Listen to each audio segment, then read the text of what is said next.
Hey guys, Jack Neely here with MarineMax St. Petersburg.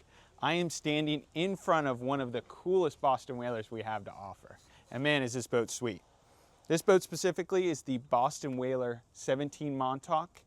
And with it being a very versatile, there's a lot of stuff going on. If you're the type of boater that wants to go fishing half the time, let the kids cruise around, if you wanted to hit the sandbar or just any of those things, this boat makes it very easy, very safe, and very versatile.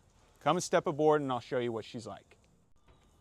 We are on board the Boston Whaler 17 Montauk, and as you see back here, you have a ton of room for fishing.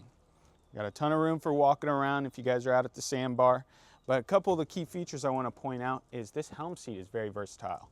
You can get the option for it to be a live well or just a reversible backrest with a live well option in this boat.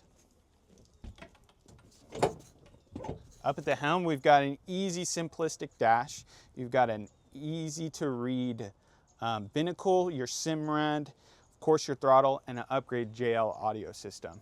In the Boston Whaler Montauk series, you've got everything that you need, but also it keeps it very simple. So it's easy to maintain, it's a generational boat, and it's also very safe. Notice that we can walk around really easy. You can even stuff some rods up here. You can throw the bimini down and just cruise around. It's truly a timeless feel with also the classic feel of the chrome and the low bow rails. It's just a sweet boat. My name's Jack Neely with MarineMax St. Petersburg. There's a lot going on here, but come on down and check her out.